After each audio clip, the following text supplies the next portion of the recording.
the Happy Scientist podcast. Each episode is designed to make you more focused, more productive, and more satisfied in the lab. You can find us online at bitesizebio.com/happyscientist. Your hosts are Kenneth Vogt, founder of the executive coaching firm Vera Claritas, and Dr. Nick Oswald, PhD, bioscientist, and founder of Bitesize Bio.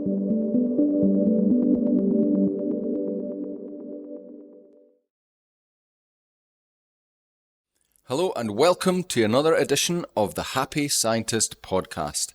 This is the place to be if you want to become a happier, healthier and more productive scientist.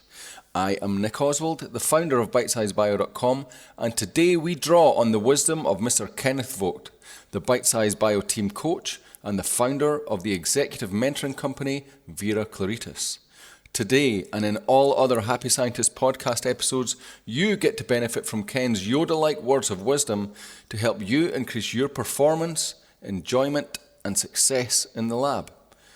And today we are discussing a very thorny issue. How do you cope with the parts of your job that you hate? Okay, Ken, what do we do? Well, there we go. You know, it wouldn't really matter what you do for a living. There's probably going to be parts of the job that you hate. And in the case of being a scientist, you've put so much heart and soul into this, so much effort, so much time, so much education into getting into the lab. And then you find out there are parts of it you just don't like. Now, the thing is, if you're looking at your job and you're saying, well, if it wasn't for the tasks and responsibilities, if it wasn't for the goals and objectives, if it wasn't for this messed up organization, if it wasn't for my crazy colleagues and my slave-driving boss, I'd love this job. Well, you know, if everything is wrong except you, then it's probably you. Hopefully that's not the case for most of the people listening today, and it's just some part of it. And it could be something small, you know, but it's just constantly bugging you. It could be something that is big, but it doesn't happen very often, but it's enough to really bother you. Or it could be something just grates on you, something that just wears you down. And it's true that these kind of things happen in whatever you're doing. You know, and if you're looking at your job and going, you know, I don't know what I'm doing here. If I would have stayed at Burger King, I'd be manager by now, you know. So it's always easy to fantasize about what if I'd taken a different path, or done something different, or I took that other job in that other lab, or if I'd gone in a different direction. But you have to deal with the reality that's in front of you. And so it's there's nothing wrong with recognizing there's something about this job that I don't particularly like. And it might be that, you know, I really hate having to do these monthly reports. I really don't like having to write up these experiments. I really don't like the experiment I'm doing. and I don't like that I've been tasked to do certain things and I didn't get to choose them. Or I don't like all the responsibility that's on me, that nobody is telling me what to do. I'm just out here in the wilderness, you know, I'm in the dark. And I'm stumbling around, and I don't like that. Or, you know, or everything's fine except this one person I work with. Man, I don't know what they're doing here. You know, they're not good at their job. I don't know. And they're constantly getting in the way, or maybe it's just something straightforward that with your boss. It's like, you know, my boss is fine, except I don't know what it is, but why won't they solve this problem for us? You know, it's a problem for me. It's a problem for the people I work with, but he or she just won't do anything about it. What you start to realize with all of these things, whatever it is, you know, and you can pick out the thing. If you pick out the thing that you least like about your job right now, even if you generally love your job, you pick something out, you're going to find something pretty quick. You already know what that one thing is. And it's not the thing that's bothering you. It's your feelings about the thing that are bothering you. In other words, you know, filling out spreadsheets isn't particularly hard, but for some reason it's really irritating you. Or this person Okay, their sense of humor is a little odd, but I just every time I lay eyes on them, I want to leave the room. You know, it isn't the specific; it's how you're feeling about it, and it's how you're choosing to process that particular encounter. The fact of any particular thing usually isn't all that loaded. It's the emotion you have about that thing that really matters. And the reason you know that's true is because you see other people that have the same basic environment, same set of tasks, and that thing's not bothering them at all. They just fill out their spreadsheet. They don't worry about it. They just do the experiments over and over and over again. They don't worry about it. Doesn't matter to them. That person doesn't bother them. They like the boss just fine. They think the equipment is adequate. They just go through the same motions as you, but without the anxiety about it. So you can look at that and go, what are they doing different than me? How are they able to not be stressed out by this? How come they don't hate it like I hate it? Well, here's a question to ask yourself. How do you sort? When you say sort, what do you mean sort? I mean, how do you sort events? How do you look at things? Do you sort by the negative or do you sort by the positive? In other words, is your first place you look is what's wrong with this? And we've all encountered people like this. You call them up on the phone and their first question is like, Bob, what's wrong? Like, wait a minute, why is something wrong just because I called you? But they sort by the negative. They're looking for the problem. Now, there's this notion of looking for the problem isn't necessarily all bad, and especially in scientific endeavor, you often are looking for problems, and that's purposeful. But are you looking for problems because they're interesting, because they are going to be one step away from solutions, or are you looking for problems because you hate problems and you want to defeat problems? You can even try and give yourself a positive spin about it, that I'm a warrior out to defeat the evil problem. Well, it's still sorting by the negative. What if, however, you looked at it from the positive? That is, okay, I'm looking for things that I can fix, that I can enhance. I'm looking for things I can finish. So maybe I hate doing the monthly report, but boy, I really like finishing the monthly report. You can see it from that positive side. Now, a lot of this comes down to are you just generally pessimistic or are you generally optimistic? And it's been my observation in the world that if somebody's an optimist, they generally see themselves as an optimist. But if somebody's a pessimist, they think they're a realist. And, they're not the same thing. And an optimist knows better than to label themselves a realist in most cases. But a pessimist needs to recognize that they too are not a realist. A realist is a different thing. A realist just looks at what is there. Now, as a scientist, that's very useful. You can just look at what's there. And that can take you pretty far. On the other hand, you don't want to be limited by that, because you do need to see things beyond what are right there in front of you. The question is, are you going to see them as things to be afraid of, things to be bothered by, or are you going to see them as opportunities? Another way of looking at this is if you were a jurist, if you were a judge, and you were going to look at every situation, do you first look at it as they're innocent until proven guilty? Or do you look at it as they're guilty until proven innocent? Or do you look at it as, I'm going to go on the preponderance of evidence? Now, there are actually legal uses for all three of those things. That first one is the typical criminal judicial system in democratic states. The second one is a typical criminal operation, or criminal judicial system in more totalitarian states. And that last one is for civil suits that aren't criminal.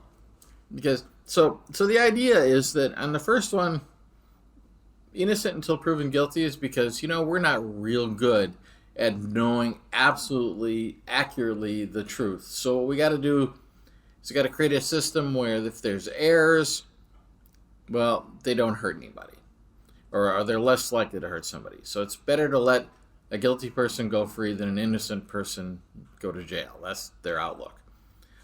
In the totalitarian system, their outlook is that you're guilty until proven innocent. Well, that means that we just can't have chaos around here. So therefore, it's better to punish some innocent people occasionally, so as to not have any criminal element around at all. And then the preponderance of evidence thing is used for civil suits because in that case there's no real authority on either side. There's just a defendant and a plaintiff. And so, one of them's right, one of them's wrong. That's how we're going to have to decide here. So, how are you looking at your job? Is everything good unless it's proven to be bad? Is everything bad unless it's proven to be good? Or do you have to have a stack of evidence in one direction or another before you decide if you like something or you don't like something?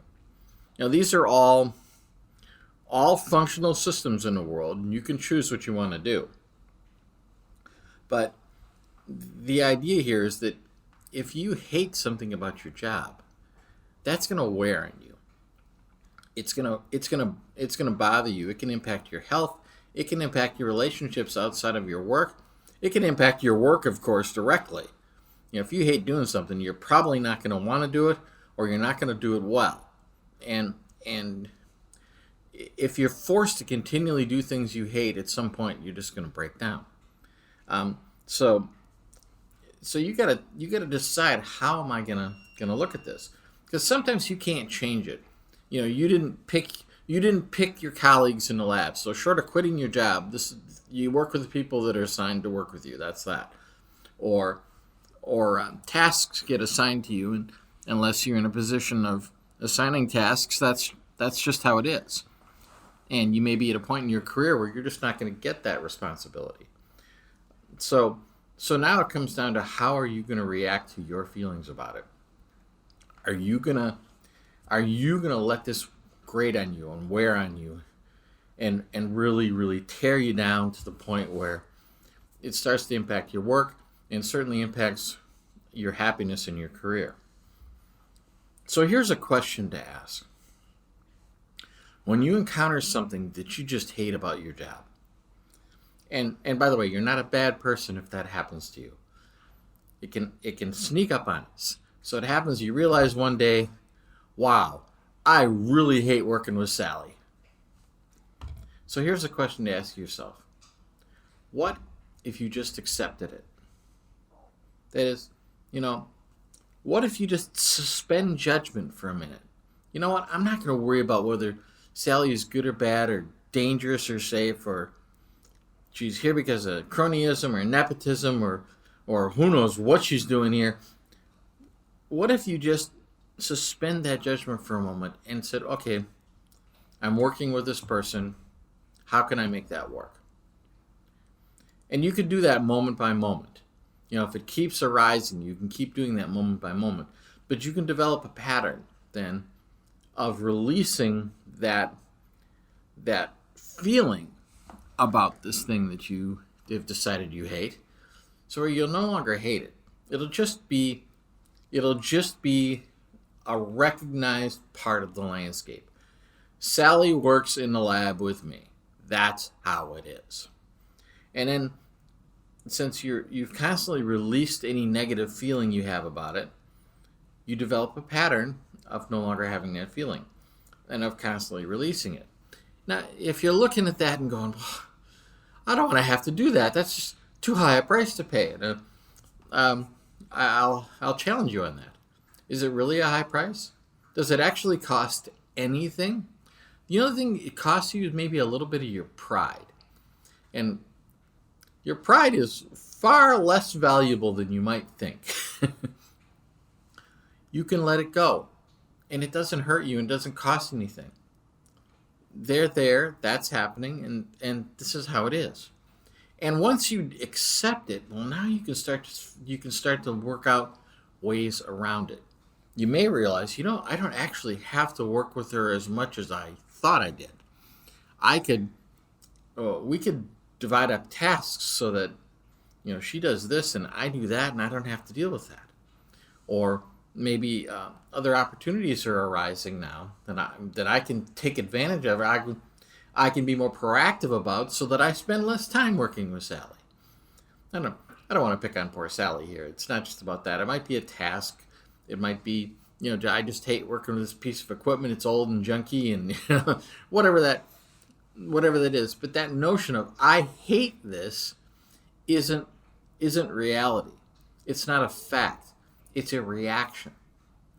Now, it is a fact. Okay, this is an old machine, and it has some problems.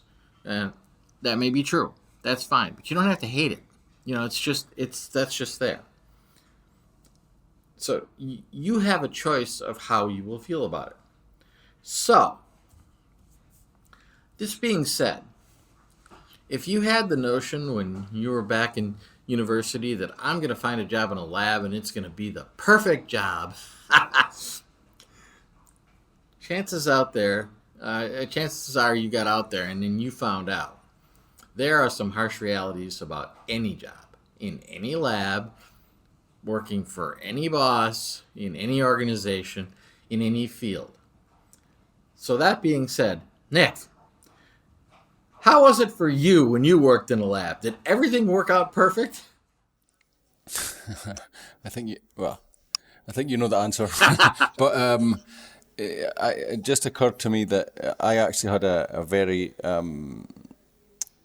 instructive experience here when I was starting out in the lab. I started doing my PhD, but before I started my PhD, I was literally the day before I started my PhD, I was working full-time in a supermarket.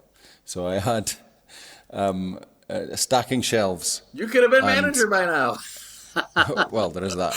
But I was going from a job where I was griping about it every day, and because I didn't like the job, and everyone there was griping about the bits of the job that they didn't like, and I was dreaming of when I get into the lab, it's going to be great.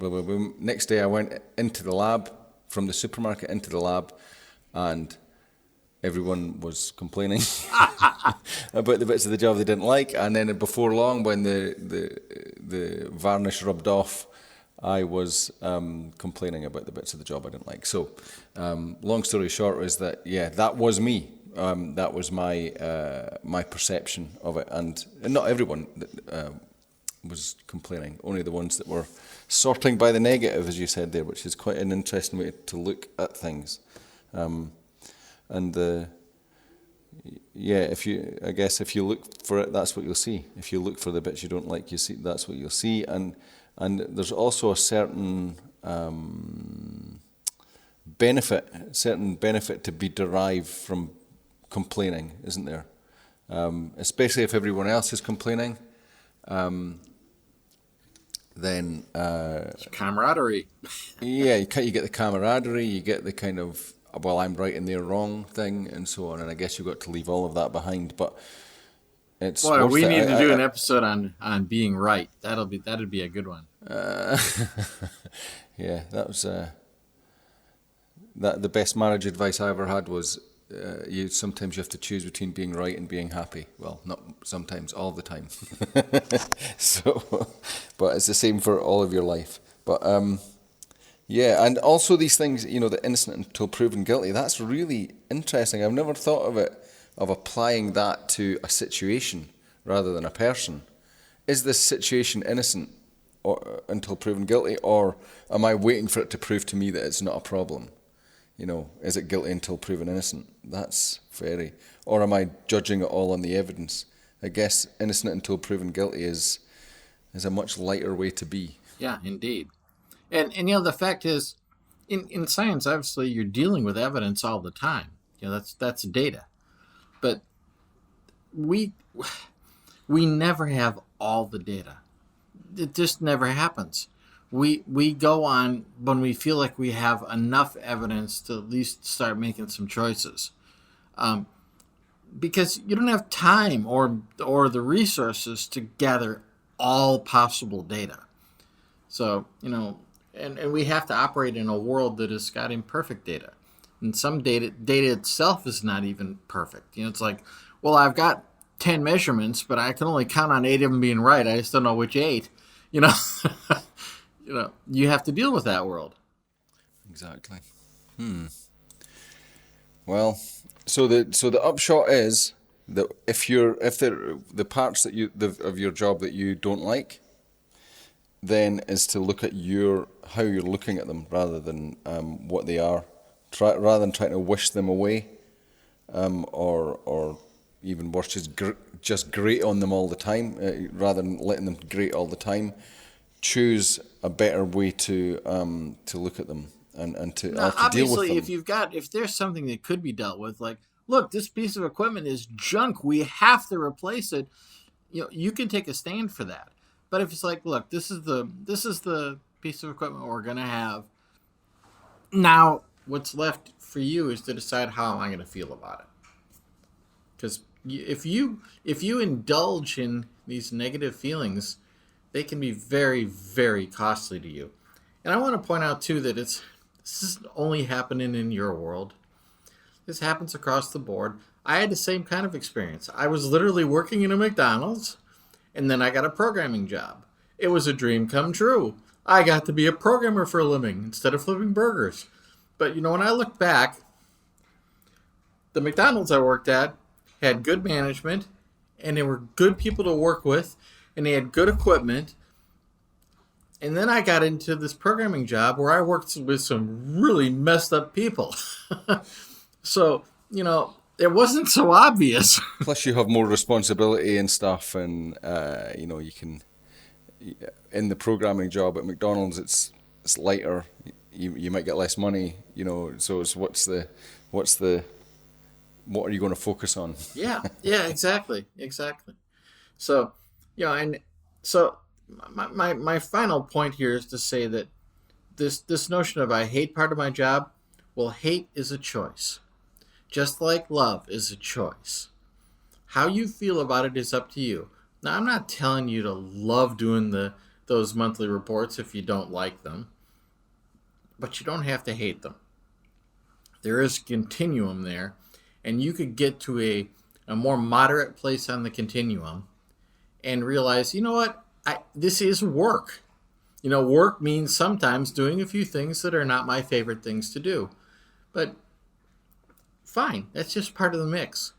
And you learn things from even those things, those tasks. So make a choice how you're going to look at it. It is up to you. No one has to hate their job. There are people that are breaking up rocks and they're whistling and singing while they're doing it. It can be done. Yeah. Interesting. Well, and so the bigger sort of picture is, and I guess a trap that you might fall into in a career path like science, is that there's always a next step, and you can always expect the next step to save you rather than you just save yourself now. Yeah. Yep. That's right. So we have a lot more say over how we're experiencing things than we sometimes give ourselves credit for. Which is good news. Yeah, exactly. Take heart. There's hope for you. Just stop doing it to yourself. Exactly. And when you realize, I'm the one doing this to me. The fact that I got assigned this thing I don't like wasn't so bad. It's my making myself miserable doing it that's bad. So, Yeah. Let yourself off the hook. Okay, I think that brings us to the end of another really actionable piece of advice. Please do it. It's going to make a big difference for you if you can. It's going to make a big difference for me if I can do that. So let's all do it. That's right. So, and again, it's a continuum as well. It's these are the sort of things you could just try and get 1% better at every day, rather than. It's not always possible to just nail it straight, and solve the issue for yourself. Yes, that patented Nick Oswald 1% better. I love it. That's not mine. That's what's his name? James Altucher. Even better, James Altucher. Yeah. I say even better. James Altucher is truly a character, but he's not a lab trained scientist like Nick. So. I don't know whether that's a good thing or a bad thing. But anyway. Okay. Right, so that just leaves me to, before we go, remind you about the rest of our episodes. For all of the other episodes of this wonderful podcast are at bitesizebio.com/The Happy Scientist. And you might want to, if you haven't done so already, look at episodes 1 to 9, which lay the foundations of, some of the ways to look at life and look at the structures around you and the people around you that we think would be very helpful for you. It's definitely worth a look if you find this material interesting, episodes 1 to 9.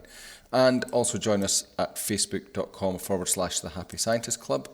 And there you can contact us or send us pictures of your pets or whatever you want to do. And that just leaves me to say again, thank you, Ken, for another great episode. Thank you. And we'll see you next time. All right, very good.